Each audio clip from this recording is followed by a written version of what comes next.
Hola, ¿qué tal? Bienvenidos a su canal donde tocamos temas jurídicos y en esta ocasión hablaremos sobre el comercio electrónico. Si bien sabemos, el comercio comenzó con algo que se llamaba trueque. El trueque era un intercambio de bienes, el cual podía ser y necesitaba ser equivalente. Un ejemplo podría ser, si yo tengo una vaca, te lo cambio por 3 chivas y un pollo, lo cual sería equivalente entre proporciones. Entonces, el comercio ha ido evolucionando junto con la humanidad y también con las tecnologías. Por ello, comenzó el comercio electrónico, que es la venta de bienes o servicios a través de Internet o algunas redes de telecomunicación. Entonces, para que esto sea de manera legal, hay que apoyarse en ciertas instituciones. Hablaremos de algunas, por ejemplo, la OMC, Organización Mundial del Comercio, la Profeco, la Procuraduría Federal del Consumidor, el INPI, Instituto Mexicano de la Propiedad Industrial, el C, Secretaría de Economía, y el OMPI, Organización Mundial de la Propiedad Intelectual. Estas instituciones sirven para regular, proteger y amparar a los consumidores y a mí como empresa. Estas también rigen algunas reglas que se tienen que llevar a cabo para poder hacer dicha actividad. También es para el comercio convencional, pero en esta ocasión, como les dije, vamos a hablar sobre el comercio electrónico.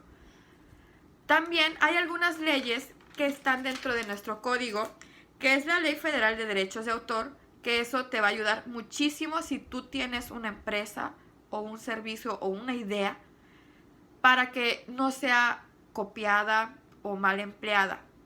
También hablaremos sobre un artículo que está dentro del Código de Comercio, que es el artículo número 89, que rige tal cual el comercio electrónico. Según la Organización Mundial del Comercio, ¿cómo se define comercio electrónico? Porque bien, podríamos tener ideas erróneas de lo que se supone que es, pero según esta institución, que es la meramente, es la producción, publicidad y distribución a través de las redes de telecomunicación, por lo general de los libros, música y videos.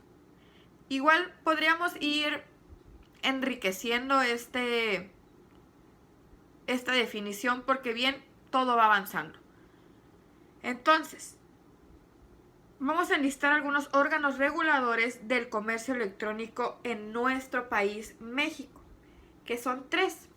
Como ya las mencioné al principio del video, es la Profeco, Procuraduría Federal del Consumidor, que cualquier problema que haya dentro de una empresa, más bien de una promoción o algo así, como yo consumidor, me acerco luego a esta institución y ya, me arreglan el problema. Es como un intermediario entre la empresa y yo consumidor. El Instituto Mexicano de la Propiedad Industrial y la Secretaría de Economía. Estas 3 son a nivel México. Y hay algunas ramas jurídicas que van relacionados con el estudio del comercio electrónico. Por ejemplo, el derecho civil, el derecho penal, derecho mercantil, el derecho del consumidor, derecho de la competencia económica, derecho de la propiedad intelectual y derechos de autor. Más adelante vamos a definir qué es el derecho de autor y qué es el derecho de propiedad intelectual. Se pueden llegar a confundir, pero sí hay una gran diferencia de uno del otro. Entonces, para ello hay que saber diferenciarlos. Y bueno, para saber qué ramas jurídicas son del tema del e-commerce, hay que definir primero qué es el derecho. Citando a Humberto Javier Mesa, el derecho es el conjunto de normas jurídicas que gobiernan la conducta externa del hombre en sociedad y que imponen a los mismos en virtud de la coercitividad, capacidad de la autoridad que el Estado ejerce al aplicar acciones sobre quien las violente. Entonces, las ramas jurídicas que regulan el e-commerce son el derecho civil, con los contratos y obligaciones, el derecho penal, en los delitos informáticos, el derecho mercantil, con los contratos de transacciones, el derecho del consumidor, protección al ciberconsumidor, que bien, como no está tan regulado o no estaba tan regulado el comercio electrónico, había muchísimos problemas que te transeaban y entonces ya sabemos a quién nos podemos acercar. El derecho de la competencia económica es la competencia económica en el e-commerce, y estas dos que vamos a tocar ahorita, el derecho a la propiedad intelectual y los derechos de autor, son dos ramas diferentes que muchas veces se llegan a confundir. Entonces, el derecho de la propiedad intelectual compete la protección de marcas y patentes, y el derecho de autor protege a las creaciones del intelecto. Esa es la gran diferencia del uno del otro. Entonces, dichas ramas jurídicas te puedes acercar y sin ningún problema te asesoran y te apoyan para ver cuál es el problema, tanto tú como empresa y tú consumidor. Y esto se lo recalco tanto porque no nada más protege un lado del partido, sino que es de ambos. Y bueno, otro de los temas a tratar que dijimos al principio del video son los tipos de contrato. Pero antes de hablar de ello vamos a definir qué es un contrato. Entonces, es el acuerdo de voluntades que mediante su celebración produce, crea o transmite facultades y obligaciones. A simple vista parece muy sencillo, pero la concepción de lo que implica dicha responsabilidad es que solo una fuente de obligaciones, pero puede adquirir todo el rigor legislativo. Se requiere que tenga los denominados elementos de existencia y de validez para considerarse legal y válido. Entonces, un contrato es un pacto o convenio. Este tiene que ser legal para que sea válido. Tiene que tener elementos de existencia y de validez. Para la existencia, tiene que tener consentimiento, ya sea expreso o táctico, objeto directo o indirecto, y tiene que ser solemne. Para la validez, tiene que tener capacidad, ausencia de vicios, licitud y formalidad. Si no tiene dichos acuerdos, no es legal, no pasa. Bueno, como ya definimos qué es un contrato y estamos hablando sobre el e-commerce, vamos a hablar sobre los contratos informáticos. Estos se dan con la apertura del mundo de la computación a la sociedad en general, al momento de salir a la venta al público, dando lugar a la automatización de las actividades cotidianas del ser humano. Dichos contratos informáticos son para la creación de derechos y obligaciones de bienes y servicios informáticos, mantenimiento, programación, capacitación y asesoría para el uso de estos. Estos también se dividen en dos: para los proveedores, distribuidores y diseñadores, y para los clientes, usuarios o adquirientes. Dichos contratos crean y transmiten derechos y obligaciones, y hay distintas clasificaciones del derecho. De los contratos informáticos. Lo siento, tengo aquí mi guía porque es tanto. Y bueno, uno es los bienes informáticos, que se divide en hardware y software. El hardware, como bien sabemos, es aquello tangible, ya sea el CPU, las bocinas, todo eso. Y el software es aquello que está dentro de la computadora, celular o medio electrónico. Los suministros informáticos, que se encargan de suministros del equipo y auxiliares de tareas de programación. Los servicios informáticos sirven de apoyo y complemento informático, y el más común, menos bien utilizado, es el de compra-venta, que es muy similar al cualquier contrato de compra-venta común, pero es referido a otros bienes. Sin embargo, contiene una serie de elementos que lo hacen más complejo. En primer lugar, debe establecer que el proveedor venderá al usuario el material de acceso a los planes de controlación establecidos.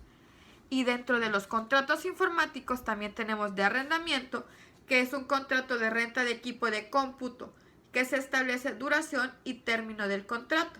También está el de arrendamiento con opción a compra, que se le dice también leasing, que es la opción de comprar en cualquier momento dicho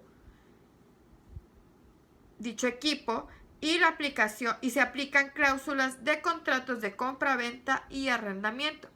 y el de prestación de servicios informáticos, que son trabajos de determinadas materias, ya sea consultoría, planeación e instalación de equipos auxiliares, y también retribución llamada honorario. Esto tiene retribuciones, llamadas honorarias.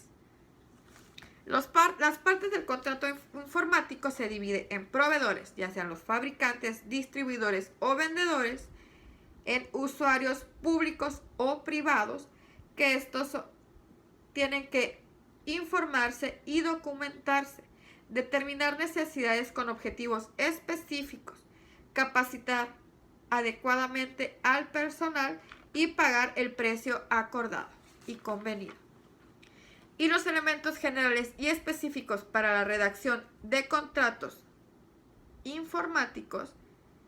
Los elementos generales son objetivo, duración y rescisión, precio, facturación, garantía y responsabilidades. Y los elementos específicos son cláusulas y anexos, control y supervisión, asistencia y formación, secretos y confidencialidad y cláusulas diversas. Estos elementos específicos van a variar de un contrato a otro. No siempre van a ser los mismos para una empresa o contratante que para otra. Las cláusulas del contrato se dividen en 4, que es la duración del contrato, cuánto es su tiempo de duración y si este es prorrogable. El precio y las formas de pago, que es la transferencia, penalizaciones por si no se paga a tiempo y los plazos que se van a dar por cualquier cosa.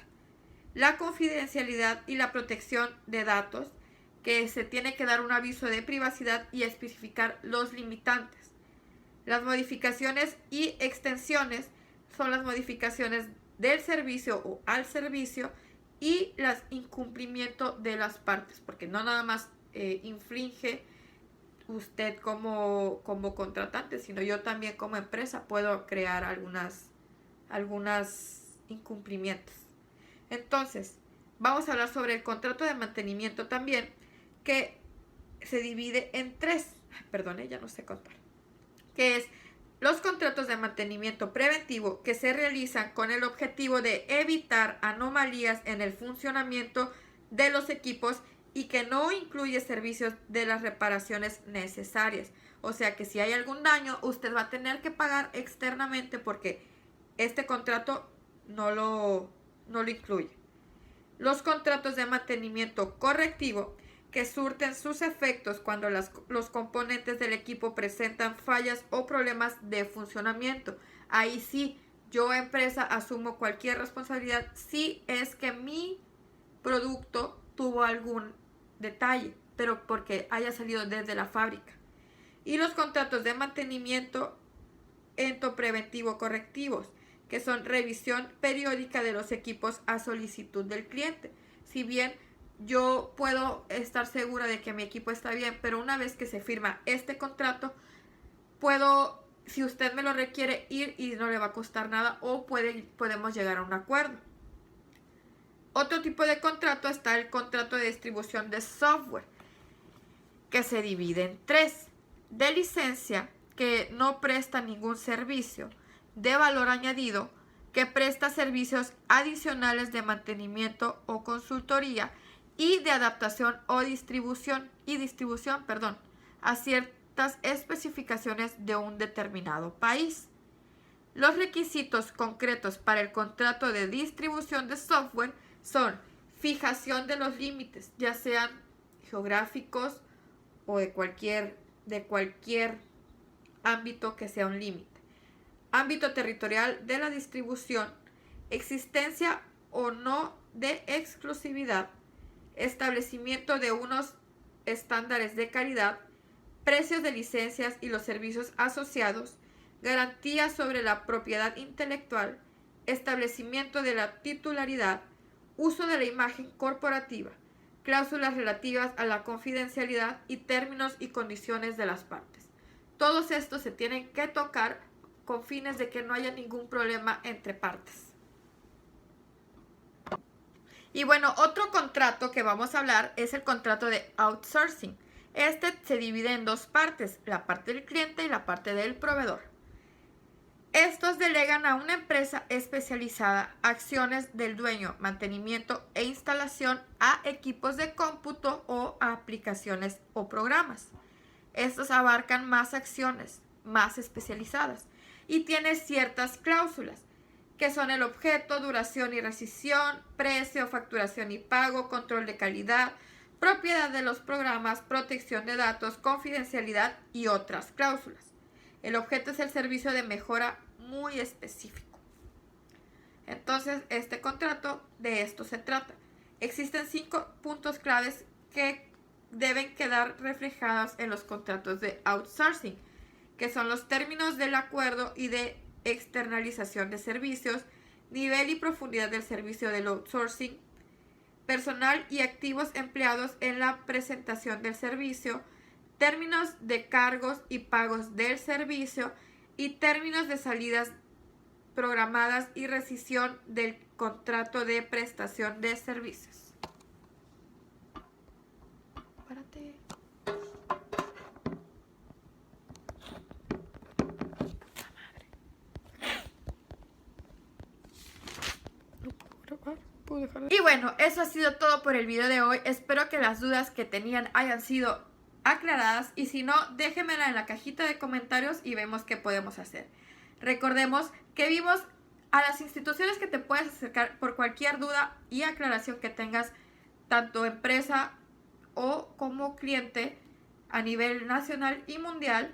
Hablamos también sobre los tipos de contratos que existen dentro de el e-commerce. Hablamos también de un poquito de historia y la clasificación de los contratos. Entonces, cualquier duda y aclaración, no duden en hacérmela saber, y muchas gracias por ver el video. Bye.